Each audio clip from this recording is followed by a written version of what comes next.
Hey everyone, welcome back to the Talking North podcast. Happy to say I've got Marnie from Kanga TV back on the pod. How are you doing, Marnie? I'm well, Liam. How are you?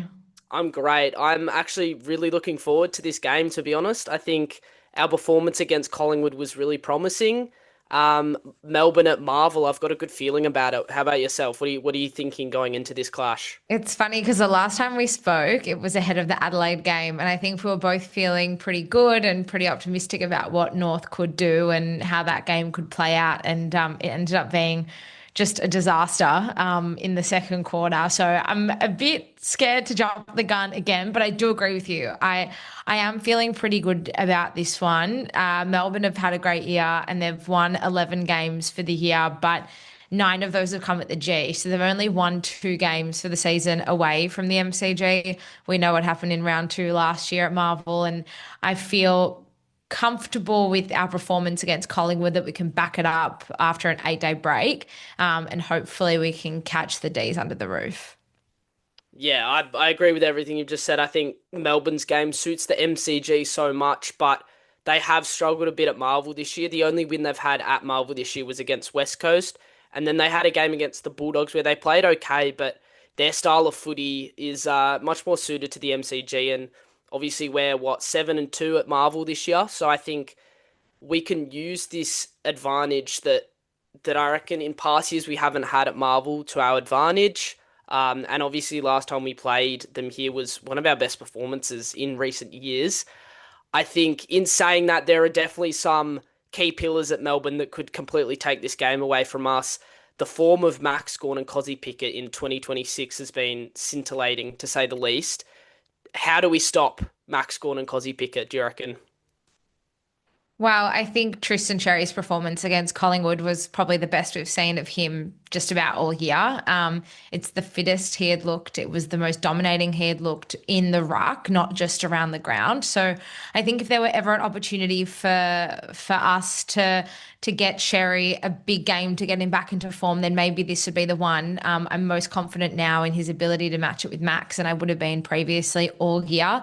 Last week we went back to Sherry in the ruck majority of the time with Cooper Trembath sort of chopping him out a little bit. I liked that better than I have playing Goad or Dawson 30% game time because I just don't think they give us enough outside of giving Sherry a bit of a break. And if Sherry is now fit enough to take majority of the ruck battles again, then that's what I'd be doing. So I'm happy with where that's at for now on the back of the Collingwood game. Cozzy Pickett is another beast. I think you send Foss to him. That's probably the move I would make at the start anyway. It's just how he can go with him when he does float forward. I think in the midfield, Foss could probably match him, but how dangerous he can be when he does float forward and becomes a bit of a presence in front of goal is probably another conversation. And potentially there needs to be a second player in defence that can balance him out. Yeah, so you mentioned Cozzy Pickett's threat in the forward line. I'm pretty sure when we played them last year at the G, they beat us by around 30 points. I remember Cozzy was, I think he kicked around 4 or 5. He floated forward a lot, and I don't think we had a matchup for him. Who do you think in our back six would be most suited to play on Cozzy Pickett? Whether that play is in the team or that player comes in, who do you think takes Cozzy when he goes forward? Well, I think Josh Goda should return after he was managed. He got through those two games against Essendon and against Port unscathed. The 5 day break, I think it was smart for us to rest him.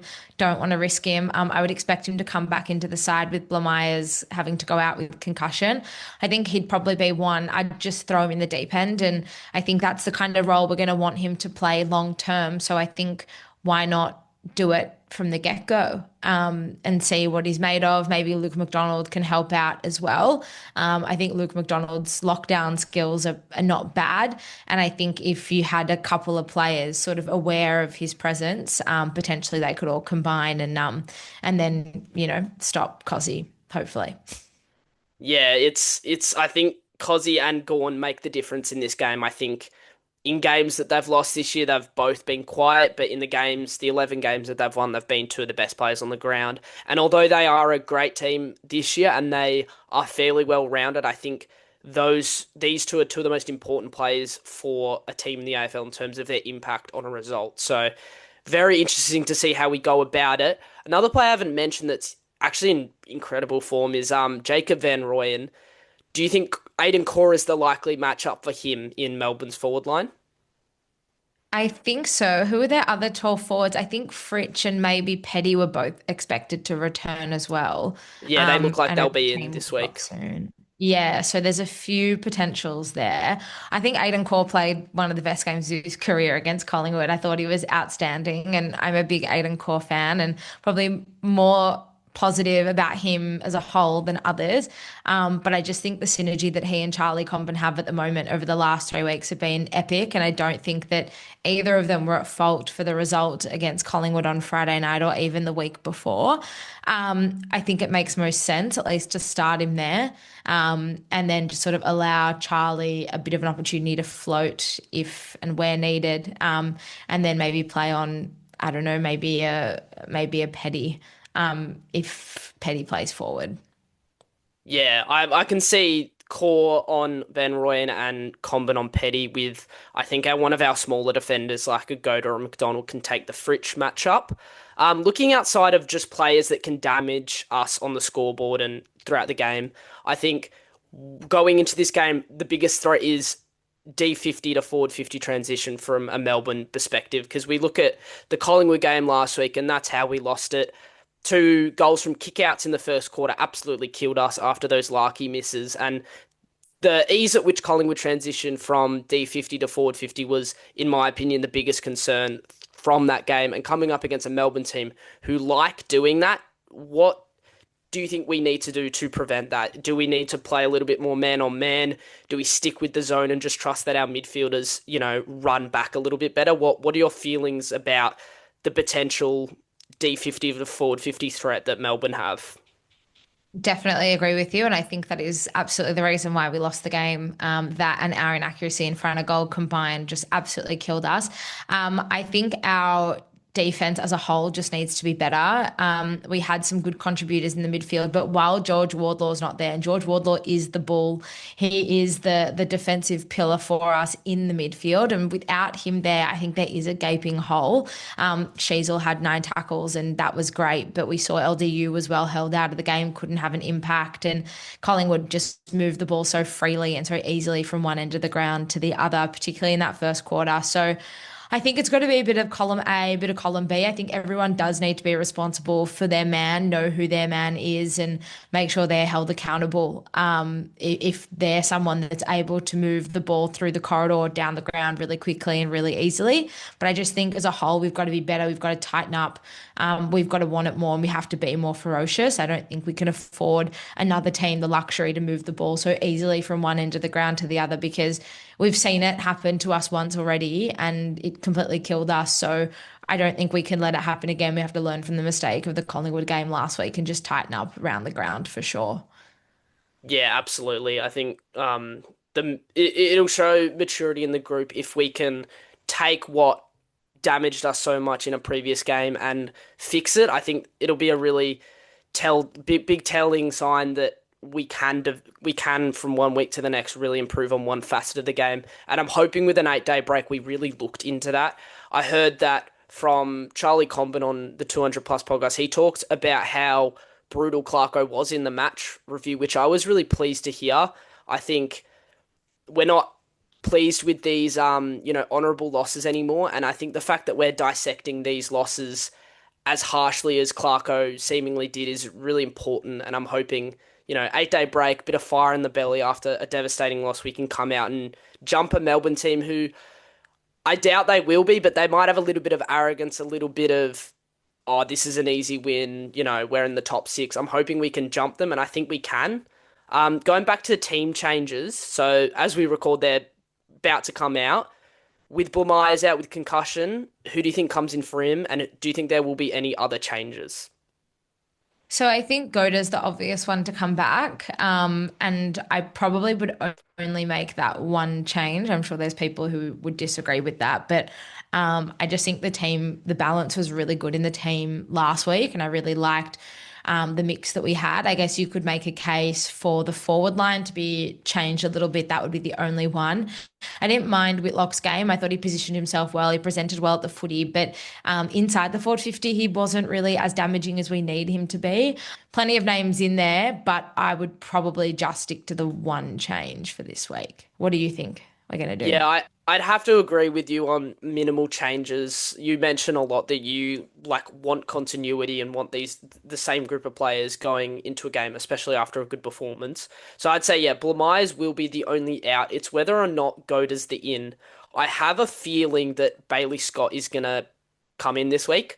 With his form in the VFL has been quite good, and obviously it's pretty interesting to see that he hasn't played in a long time, and I think deserved. But I have a feeling that with his contract expiring at the end of the year and Blamires being a winger, I can see him doing a like for like. I have this odd feeling that it will be Bailey Scott for Tom Blamires. But yeah, I would do Goda in. And looking at the forward line, I liked Whitlock's game as well. And looking at his two games that he played last year, he got dropped the week after both his games. And I think that had some damage on his confidence. And I think he played well enough to warrant a second game. I think the only reason a player should get dropped after one game is, for example, Zach Fisher after he went out too long after the Fremantle game and, was immature in his approach to training and whatnot. I don't think a young player should Yeah. be dropped after a game ever. I really dislike it, and I disliked last year when they did that to Whitlock. So I'd be really, really disappointed if Whitlock gets dropped. But yeah, if it was up to me, Goda comes in for Blamires, and it would be amazing to see Goda and Hardiman play. They've never played a game together, and I've talked about this a lot. I think these two are the future of our back line. So I think Goda for Blamires would be my pick as well. Um, what are you thinking for this game? Do you think we win? Like, if you had to give me a prediction, what are you saying, Marnie? I mean, I always think we're going to win, right? So, yes, I'll just go with that. But seriously, I think we've got a chance here. And I think this kind of is the last roll of the dice. I think a lot of people thought that the Collingwood game was the last roll for us in this season. But the beauty of wildcard and the beauty of how the teams around us are performing, I still think that there's enough there to motivate us and suggest that we could still push for a wild card. So I'd love us to just go out there and give everything we've got. And I could see a world where there's a repeat of round two last year. I don't know if that's more of like my delusion and like my want for that result, but I could see a world where something like that happened. But for the sake of a tip, I'll go a little bit more conservative and I'll say North by 2 goals. Yeah, I like it. I'm thinking similar. I think it'll be single digits our way. I think we actually have been decent enough in close games this year, and I think backing off a close loss, I think in those moments late, I think we get it done. And Melbourne had a game at Marvel earlier in the year where they lost close, and I think Melbourne, I have this weird feeling with Melbourne. I think they're great and I've really enjoyed seeing them develop and a bit envious. But I don't think they're quite there yet. I think slip ups will happen with this Melbourne team and I don't think they ease into top six like people are saying they will. And I think this might be a game that they drop. Obviously that's wishful thinking, but I think we'll win. Single digits, so I think it'll be really close. And yeah, hopefully we get a packed crowd at Marvel Stadium. Are you going to be at the game? I will be there. Are you going to be there? I will be there. Are you going to be in Bay 29? I won't be in Bay 29, but I might come and pay a visit and Yeah. say hello. It's great vibes down there though. If anyone has like never experienced it, definitely this would be the game to do it because I think we'll need as much support and in our corner as possible. Yeah, absolutely. Well, thank you for joining me, Marnie. Fingers crossed we can get the result. And yeah, go North. Thanks, Liam. Go North.